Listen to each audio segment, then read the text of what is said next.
drop zone. Hey, welcome to Rated, and it's our Call of Duty special. This show is all about the release of Black Ops 4. I'm Cassie Little, and here's what's coming up. All the details of the game's Blackout mode, a roundup of the online reaction since the game went live. Jordan will be talking about all things zombies, and we catch up with Sergeant Frank Woods about his role in the latest release. Approaching the drop zone.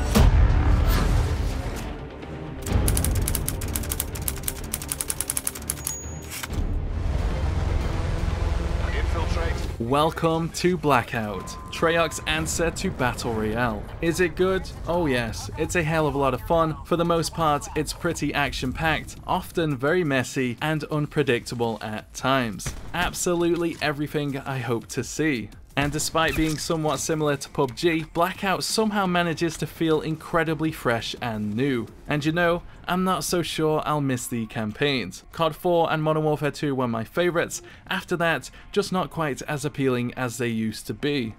Battle Royale is all about the last man standing. In solos and duos, 88 players will be fighting it out for those final spots. In squads, the player count is boosted up to 100, more than enough players for an action-packed experience while still allowing for strategy to take place. The map itself is absolutely massive, 1500 times the size of fan favourite Nuketown, but not so big that you'll be hiking forever looking for a target, only to find yourself getting headshotted from some random sniper sat in a bush. Not having to spend ages looking for targets is what I love most about Blackout. Choose where you want to drop, grab a gun, no need to find ammo, it has some already, and boom, you're ready for a gunfight. Combat is what you expect from Call of Duty. Sliding, drop shooting, it's all there, but no wall running this time round. With plenty of guns, shotguns, SMGs, assault rifles, snipers, etc., you'll find something to suit your playstyle, and that grappling hook suits me well. Rushing straight down is one of the funnest ways to play for sure,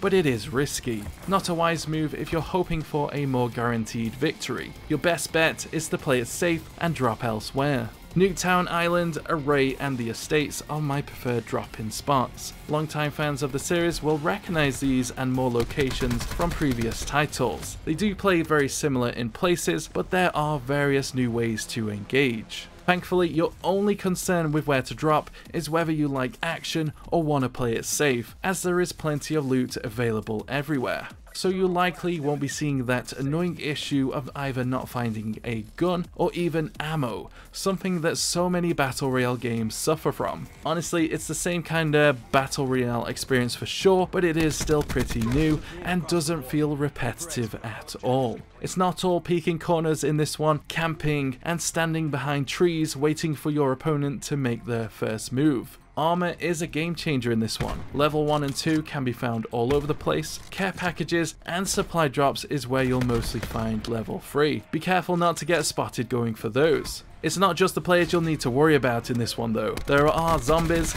and yes, the mystery box supply stash is here. Take them all out and it's yours. Perks return, helping you out in plenty of ways and allowing for more variety in playstyles. Reducing your footsteps with ninja and increasing enemies' footsteps with awareness is my preferred way to go. Overall, perks feel pretty balanced for the most part. The adrenaline rush you get from being in the final is one of my favourite things about Battle Royale. With the way combat works, the fluidity, the speed, the violence, the momentum, oh, it's just so good. Again, it's not just peeking and being defensive. You can go all out here if you wish and take an aggressive approach. That's what I really like most about this game. You'll need to choose your moves wisely, no doubt about that, but there feels to be more freedom in movement. Much more variety in combat situations than other BR games, something I've been hoping for a very long time. I'm not usually a fan of super large maps, but with all these vehicles available, you won't need to worry about getting stuck outside of the circle and dying too often. It's hard to find issues with this mode. It's fun, it's action-packed, and it feels fresh. Honestly, it really does, but depending on the lobby, the mid-game does suffer in places, something not so easily fixed. Is it a major issue though? I wouldn't say so.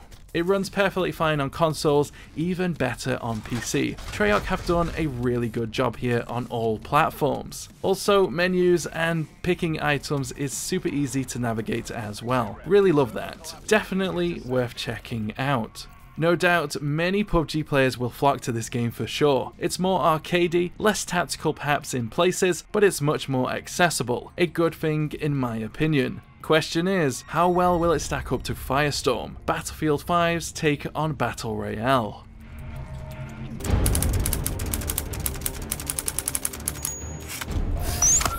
As you know, Black Ops 4 is the first Call of Duty game not to feature a single-player campaign. But that doesn't mean there's no variety in the modes that are available. There's the traditional competitive multiplayer, of course, which is just called multiplayer, and the new Battle Royale mode, Blackout. And then there's the cooperative multiplayer mode, Zombies. Treyarch, the developer of Black Ops 4, first introduced the Zombies mode to Call of Duty in 2008 with World at War, and it has since appeared in every Black Ops game. To an outsider, these modes might seem an odd addition to a hardcore first-person shooter that generally aims to give some sense of realistic conflict, but to fans they've become a staple. Basically, you and up to 3 friends, strangers or bots, team up to fight rounds of increasingly tough zombies in a variety of environments. In World at War, you were fighting Nazi zombies, but in Black Ops 4, there's a time travel element. The 3 maps available at launch are Voyage of Despair, which is set on the Titanic, 9, which takes you to ancient Rome, and Blood of the Dead, which will be familiar to those who played Black Ops 2. The characters for the first 2 maps, the new ones, are 4 roguish types called Scarlet, Stanton, Bruno and Diego. As well as choosing your character, you can also choose which special weapon to equip. These can be activated only when charged and are naturally pretty powerful. The Hammer of Valhalla, for example, can dispatch a whole group of zombies with one big swing, which feels pretty great. In Voyage of Despair, Scarlet and the rest of the gang team up to steal an artifact from a safe on the Titanic, only to have someone activate the artifact and turn everyone else on board into a zombie. I've got to say, I'm used to shooting zombies dressed in modern clothes, as in The Last of Us and The Walking Dead, but facing zombies dressed in early 20th century clothes really adds something to the experience. And the Titanic is a great map for this kind of mode. Sure, you start on a fairly large deck and there are some huge rooms, but there are also lots of tiny rooms and narrow corridors with too many exits to keep track of. You can barricade some of these doorways, but there are just too many windows for zombies to come crawling through, especially as you gain enough points, by killing zombies, to unlock more areas of the sinking ship. Thankfully, there are magical elixirs that you can use to do things like teleport away to a random location. I'm currently having some trouble remembering the elixirs in the heat of the moment, but maybe I'll get better at that with practice. The Zombies mode is naturally incredibly frantic, so it's hard to keep track of all the perks and elixirs and talismans, but then frantic is exactly what you want from a mode like this. It's funny because I don't cope at all well with the speed of the traditional multiplayer in Call of Duty games. Going up against actual humans who spend their whole lives practicing these games makes me incredibly anxious. But I'll happily shoot a never-ending onslaught of increasingly threatening zombies, especially with some friends to back me up. Oh no, I'm getting flashbacks, horrible ones at that!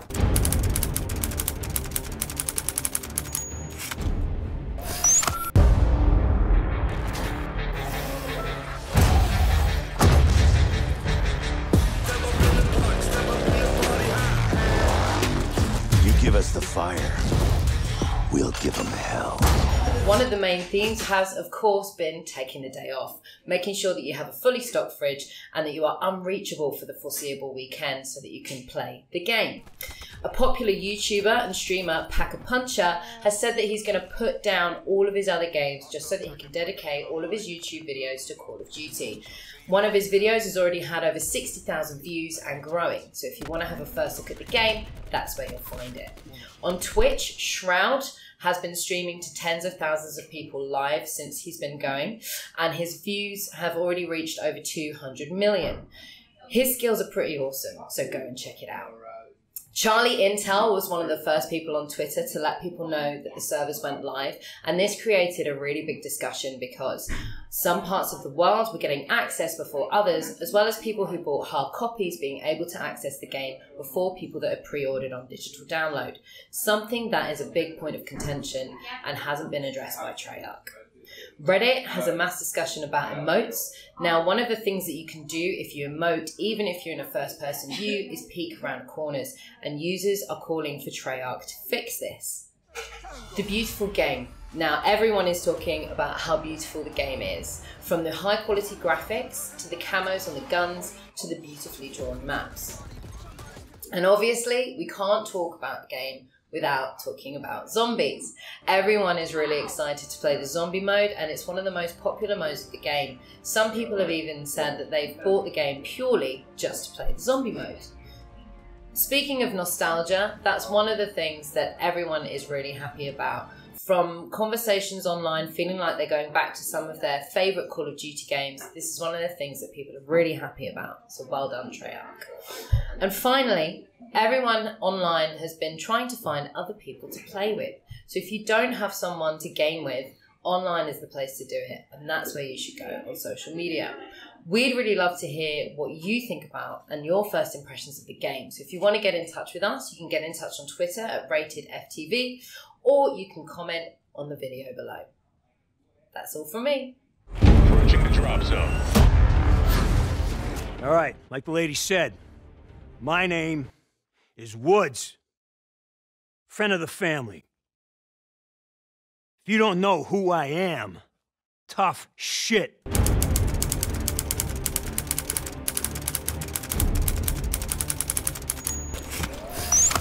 I get the job offer, and it's to basically just to test the technology. It means the facial capture equipment, the volume. It was all very brand new because, you know, prior to Woods, a video game character had a stuntman doing motion capture, a voice actor doing the voice acting, then a face actor would come in and they would like mimic the words, which is why the characters were so, you know, really uncompelling.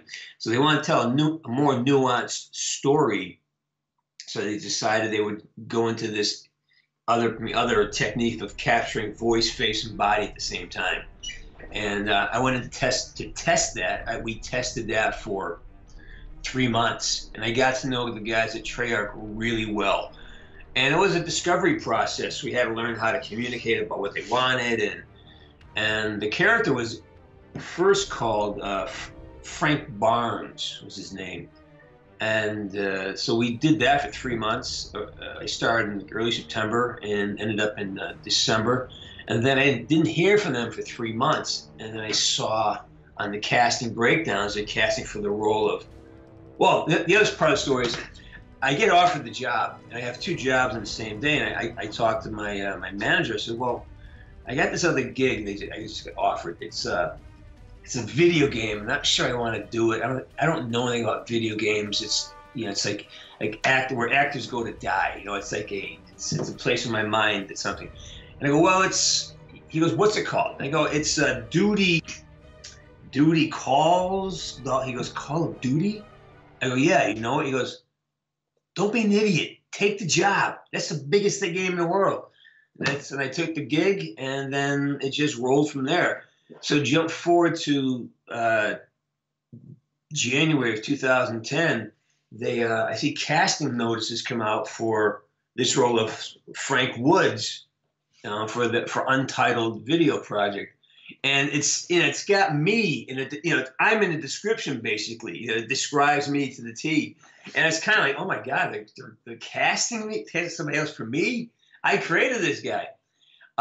Long story short, they just kept rolling through different actors, and they kept saying something, well, you know, see how the guy sounds, see how he moves.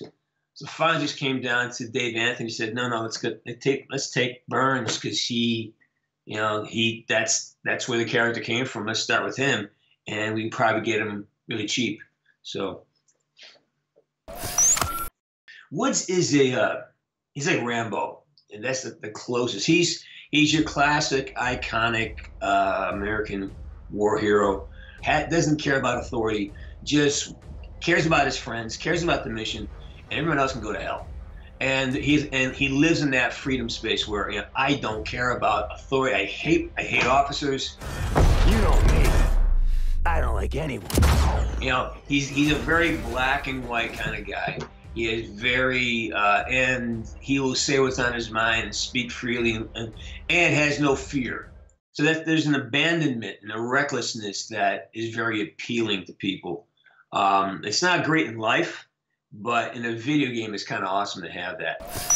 So basically, when we record, we capture performances.